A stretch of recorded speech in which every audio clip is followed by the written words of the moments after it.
Hard Times, by Charles Dickens. Chapter 2. Very Ridiculous. Mr. James Harthouse passed a whole night and a day in a state of so much hurry, that the world, with its best glass in his eye, would scarcely have recognized him during that insane interval as the brother Jem of the honourable and jocular member. He was positively agitated. He several times spoke with an emphasis similar to the vulgar manner. He went in and went out in an unaccountable way like a man without an object. He rode like a highwayman.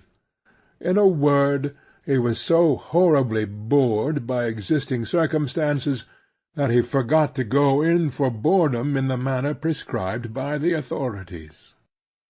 After putting his horse at Coketown through the storm, as if it were a leap, he waited up all night, from time to time ringing his bell with the greatest fury, charging the porter who kept watch with delinquency in withholding letters or messages that could not fail to have been entrusted to him, and demanding restitution on the spot. The dawn coming, the morning coming, and the day coming, and neither message nor letter coming with either, he went down to the country-house. There the report was, Mr. Bounderby away, and Mrs. Bounderby in town, left for town suddenly last evening, not even known to be gone until receipt of message, importing that her return was not to be expected for the present. In these circumstances he had nothing for it but to follow her to town. He went to the house in town. Mrs. Bounderby not there. He looked in at the bank. Mr. Bounderby away, and Mrs. Sparsit away. Mrs. Sparsit away? Who could have been reduced to sudden extremity for the company of that griffin? "Well, I don't know," said Tom, who had his own reasons for being uneasy about it. "She was off somewhere at daybreak this morning. She's always full of mystery. I hate her. So I do that white chap. He's always got his blinking eyes upon a fellow." "Where were you last night, Tom?" "Where was I last night?" said Tom. "Come, I like that. I was waiting for you, Mr. Harthouse, till it came down as I never saw it come down before. Where was I, too? Where were you, you mean?" "I was prevented from coming. Detained." "Detained?" murmured Tom. "Two of us were detained. I was detained looking for you till I lost every train but the mail. Would have been a pleasant job to go down by that on such a night, and have to walk home through a pond. I was obliged to sleep in town after all." "Where?" "Where? Why, in my own bed at Bounderby's." "Did you see your sister?" "How the deuce," returned Tom, staring, "could I see my sister when she was 15 miles off?"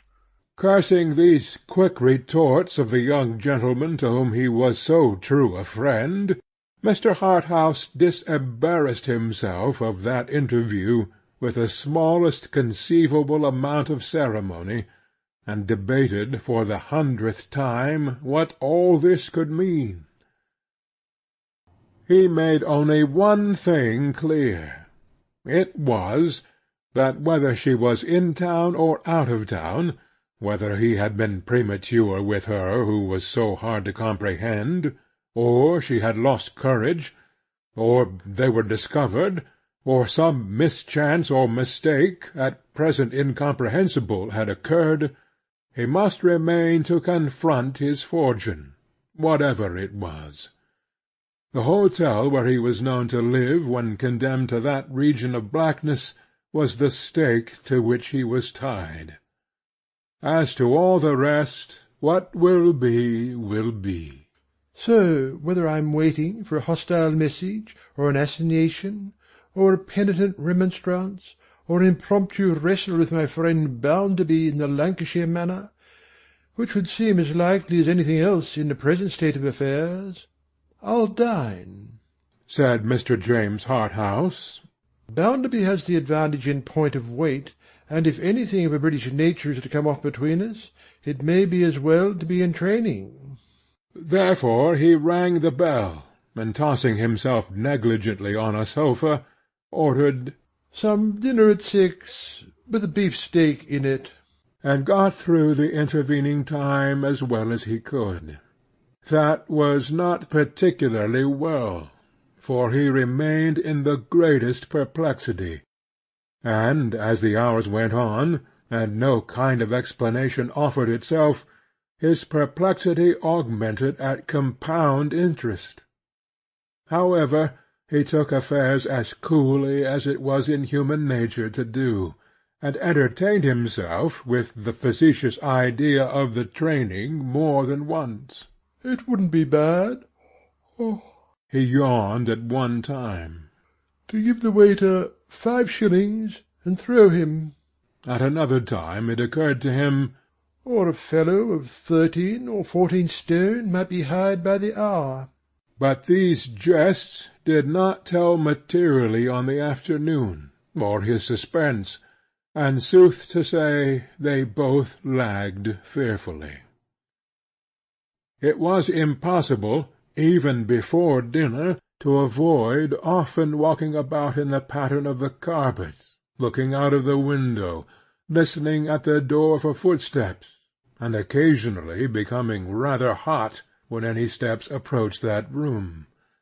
But after dinner, when the day turned to twilight, and the twilight turned to night, and still no communication was made to him, it began to be, as he expressed it, "like the Holy Office and slow torture."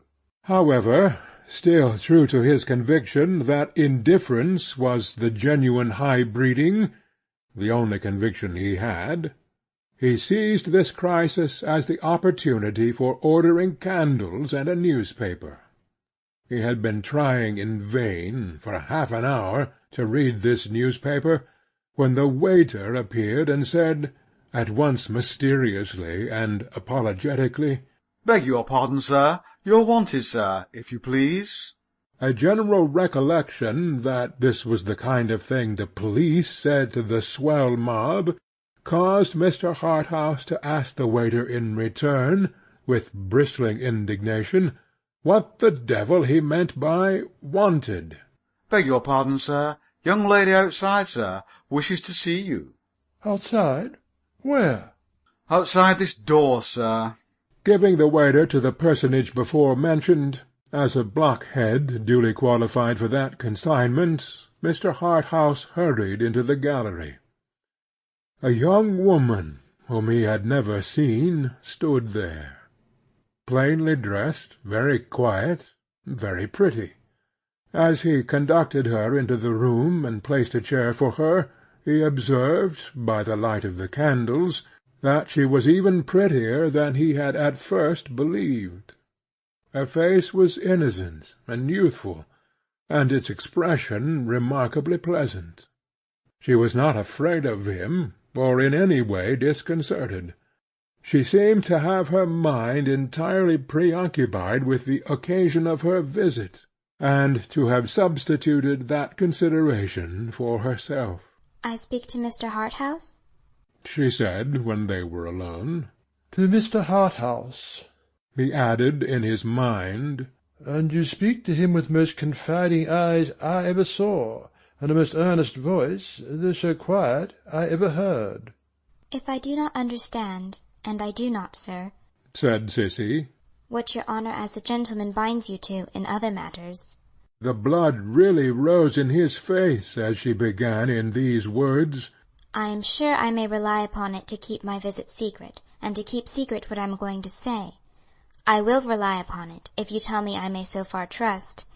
"You may, I assure you." "I am young, as you see. I am alone, as you see. In coming to you, sir, I have no advice or encouragement beyond my own hope." he thought. "But that is very strong." As he followed the momentary upward glance of her eyes, he thought besides, "This is a very odd beginning. I don't see where we are going." "I think," said Sissy, You have already guessed whom I left just now. I have been in the greatest concern and uneasiness during the past 24 hours, which have appeared as many years, he returned, on a lady's account. The hopes I have been encouraged to form that you come from that lady do not deceive me, I trust. I left her within an hour. At her father's. Mr. Harthouse's face lengthened in spite of his coolness, and his perplexity increased. Then I certainly, he thought, do not see where we are going. She hurried there last night. She arrived there in great agitation, and was insensible all through the night. I live at her father's, and was with her. You may be sure, sir, you will never see her again as long as you live. Mr. Harthouse drew a long breath, and if ever man found himself in the position of not knowing what to say, made the discovery beyond all question that he was so circumstanced. The childlike ingenuousness with which his visitor spoke, her modest fearlessness, her truthfulness which put all artifice aside, her entire forgetfulness of herself in her earnest, quiet holding to the object with which she had come, all this, together with her reliance on his easily given promise, which in itself shamed him, presented something in which he was so inexperienced, and against which he knew any of his usual weapons would fall so powerless, that not a word could he rally to his relief. At last he said, So startling an announcement, so confidently made, and by such lips, is really disconcerting in the last degree. May I be permitted to inquire, if you are charged to convey that information to me in those hopeless words, by the lady of whom we speak? I have no charge from her. The drowning man catches at the straw. With no disrespect for your judgment, and no doubt of your sincerity, excuse my saying that I cling to the belief that there is yet hope that I am not condemned to perpetual exile from that lady's presence. There is not the least hope. The first object of my coming here, sir, is to assure you that you must believe that there is no more hope of your ever speaking with her again than there would be if she had died when she came home last night. Must believe? But if I can't, or if I should, by infirmity of nature, be obstinate, and won't? It is still true. There is no hope. James Harthouse looked at her with an incredulous smile upon his lips. But her mind looked over and beyond him, and the smile was quite thrown away. He bit his lip, and took a little time for consideration. Well, if it should unhappily appear, he said, after due pains and duty on my part, that I am brought to a position so desolate as this banishment, I shall not become the lady's persecutor. For you said you had no commission from her? I have only the commission of my love for her, and her love for me. I have no other trust, than that I have been with her since she came home, and that she has given me her confidence. I have no further trust, than that I know something of her character and her marriage. Oh, Mr. Harthouse, I think you had that trust too. He was touched in the cavity where his heart should have been, in that nest of addled eggs, where the birds of heaven would have lived if they had not been whistled away, by the fervour of this reproach. I am not a moral sort of fellow, he said, and I never make any pretensions to the character of a moral sort of fellow. I am as immoral as need be. At the same time, in bringing any distress upon the lady who is the subject of the present conversation, or in unfortunately compromising her in any way, or in committing myself by any expression of sentiments towards her, not perfectly reconcilable with, in fact, with the domestic hearth, or in taking any advantage of her father's being a machine, or of her brother's being a whelp, or of her husband's being a bear, I beg to be allowed to assure you that I have had no particularly evil intentions, but have glided on from one step to another with a smoothness so perfectly diabolical, that I had not the slightest idea the catalogue was half so long until I began to turn it over. Whereas I find— said Mr. James Harthouse in conclusion, "that it is really in several volumes." Though he said all this in his frivolous way, the way seemed, for that once, a conscious polishing of but an ugly surface. He was silent for a moment, and then proceeded with a more self-possessed air, though with traces of vexation and disappointment that would not be polished out. "After what has just now been represented to me, in a manner I find it impossible to doubt. I know of hardly any other source from which I could have accepted it so readily. I feel bound to say to you, in whom the confidence you have mentioned has been reposed, that I cannot refuse to contemplate the possibility, however unexpected, of my seeing the lady no more.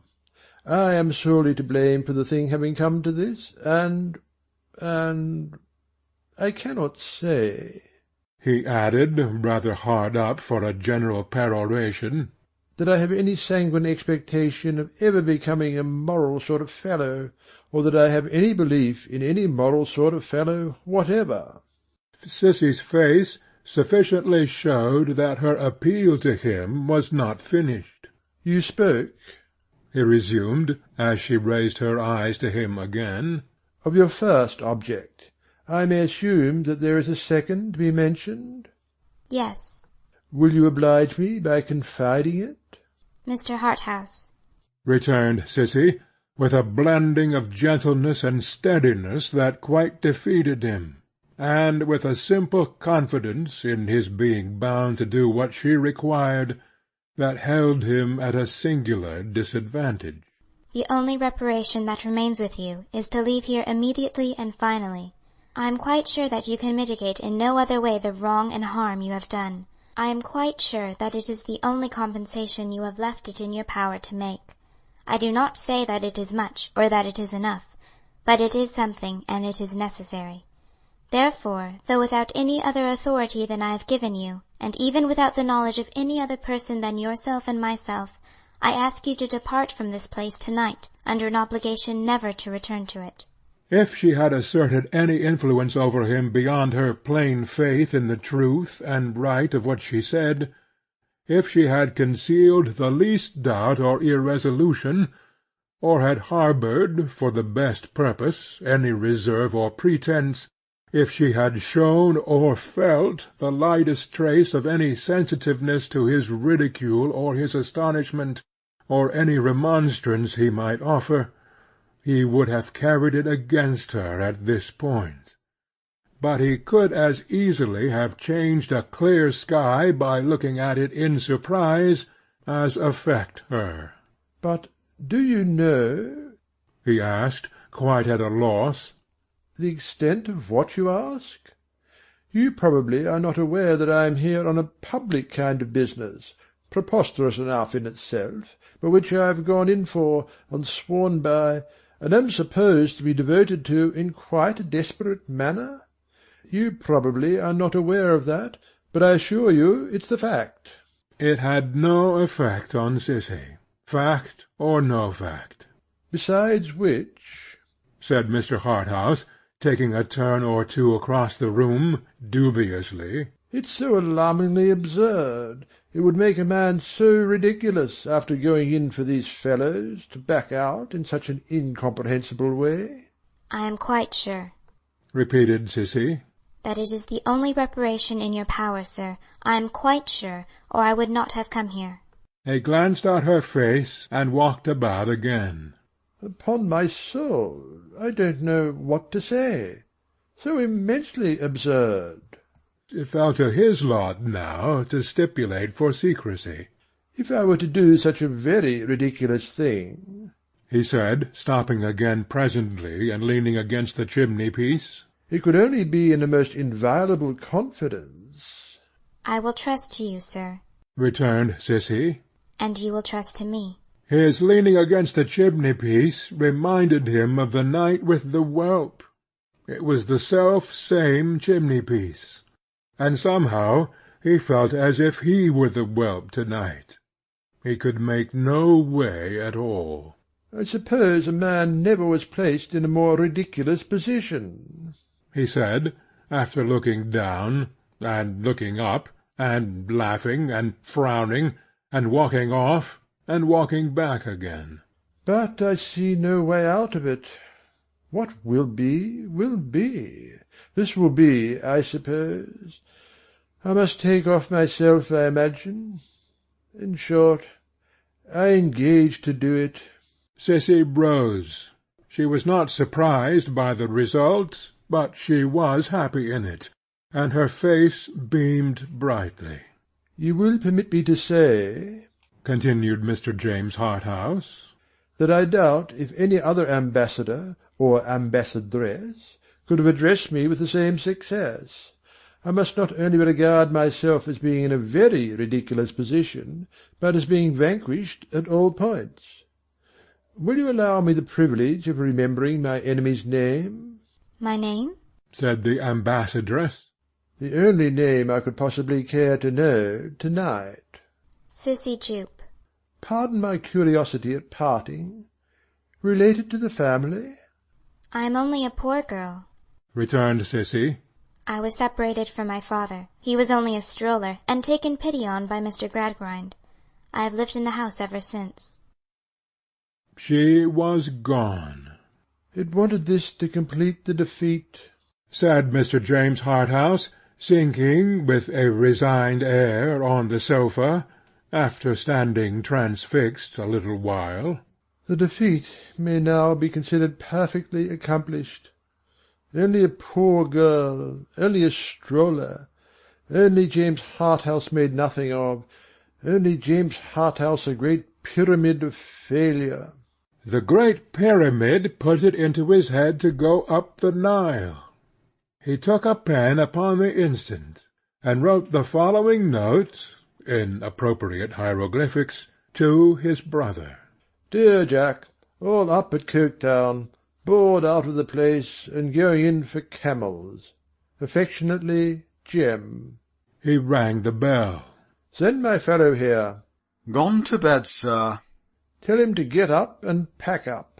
He wrote 2 more notes, one to Mr. Bounderby, announcing his retirement from that part of the country, and showing where he would be found for the next fortnight; the other, similar in effect, to Mr. Gradgrind.